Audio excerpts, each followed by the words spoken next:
बिस्मिल्लाहिर्रहमानिर्रहीम। आज के इस वीडियो लेक्चर में हम रिपल टैंक के बारे में बात करेंगे।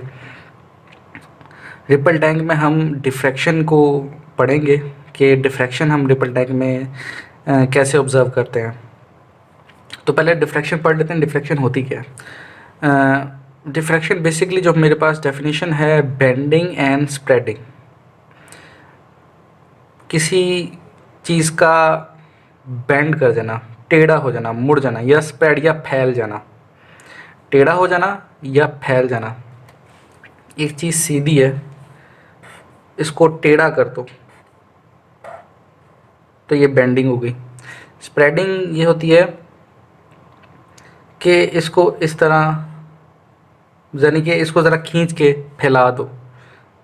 इसको खींच के पकड़ के, अगर ये कोई इस तरह की चीज़ है तो यहाँ से फोर्स लगाओ, यहाँ से फोर्स लगाओ तो ये फैल जाएगी इस तरह, तो ये स्प्रेडिंग हो गया। तो bending and spreading of wave, wave का बेंड करना या स्प्रेड करना अराउंड शार्प एजेस और कॉर्नर्स को, किनारों या शार्प एजेस के से टकराने के बाद उसका बेंड या स्प्रेड करना ऑफ द ऑब्स्टेकल और slate is called diffraction. Obstacle और स्लेट की कॉर्नर्स और एजेस के साथ उसका बेंड या स्प्रेड करना डिफ्रैक्शन कहलाता है। ऑब्स्टेकल कहते हैं किसी भी रुकावट को, और स्लिट होता है कि अगर कोई आपकी रुकावट इस तरह की है जिसके अंदर बारीक सुराख है, तो वो एक स्लिट होती है, उसको हम स्लिट कहते हैं। तो हम रिपल टैंक में स्लिट रख कर हम डिफ्रैक्शन को ऑब्ज़र्व करेंगे बेसिकली। जिस तरह हमने पीछे शर्तें लगाई थी कि हमने रिफ्लेक्शन या डिफ्रैक्शन को ऑब्ज़र्व करना है, तो जो वेव आ रही होती है वो किसी एंगल पर टकरानी चाहिए। जो पिछले लेक्चर में मैंने तफसील से भी बताया कि वो एंगल से इसलिए टकरानी चाहिए ताकि हम ऑब्ज़र्व कर सकें कि रिफ्लेक्शन और रिफ्रैक्शन को। अगर वो एक एंगल से नहीं टकराएगी तो हम उसे ऑब्ज़र्व नहीं कर सकेंगे। तो इसमें यहाँ डिफ्रैक्शन को अगर हमने ऑब्ज़र्व करना है तो हमें ये देखना है स्लिट जो है हमारे पास, उसका जो सुराख है, जो रास्ता है जिसमें से वेव गुजरेगी, वो comparable to the wavelength of the जो वेव्स हैं उनका होना चाहिए। वेव्स प्रोड्यूस हो रही हैं उनकी वेवलेंथ से कंपेरेबल होना चाहिए, यानी कि बहुत ज़्यादा नहीं होना चाहिए। जो वेव्स हम प्रोड्यूस कर रहे हैं उसकी वेवलेंथ के कंपेरेबल, यानी कि उसका 2 टाइम्स हो सुराख या 3 टाइम्स हो सुराख, या उतने जितना हो जितनी उसकी वेवलेंथ है, तो हम ऑब्ज़र्व कर सकेंगे। लेकिन अगर सुराख ज़्यादा बड़ा है तो हमें मुश्किल होगी ऑब्ज़र्व करने में। तो चलते हैं।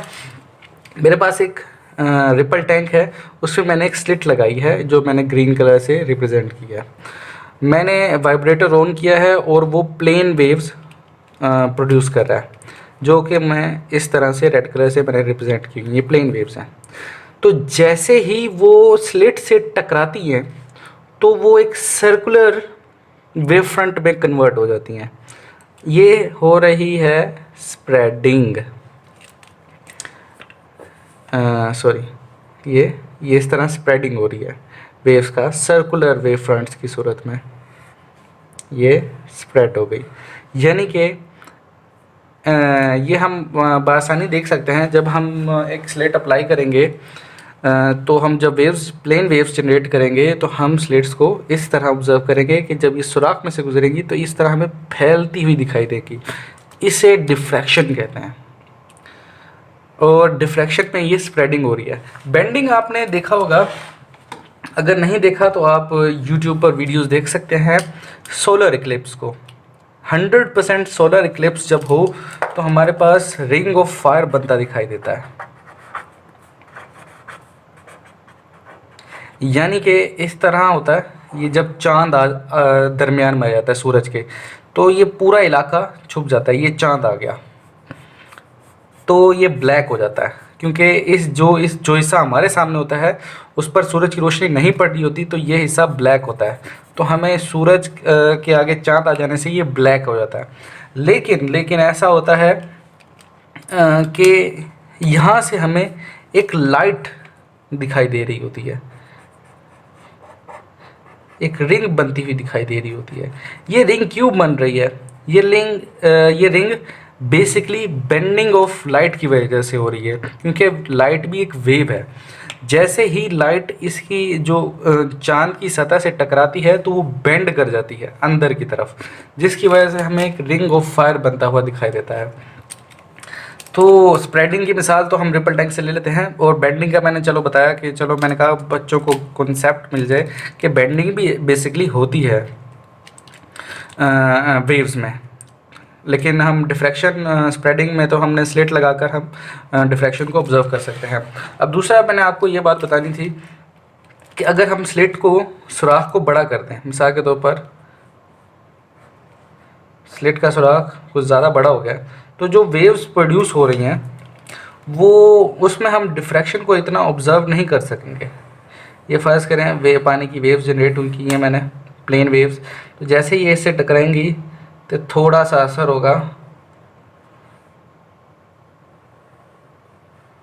और ये प्लेन्स फिर यानी कि सिर्फ आखिर में कॉर्नर्स से थोड़ी सी बेंडिंग हुई है, नहीं तो वो प्लेन वेव्स ही हमें दिखाई दे रही हैं। इस तरह हम डिफ्रैक्शन को बहुत यानी कि हमें ऑब्जर्व करना बहुत मुश्किल होगा।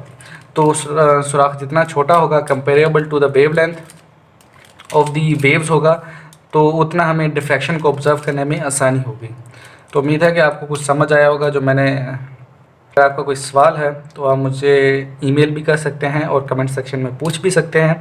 ईमेल मेरा डिस्क्रिप्शन में है।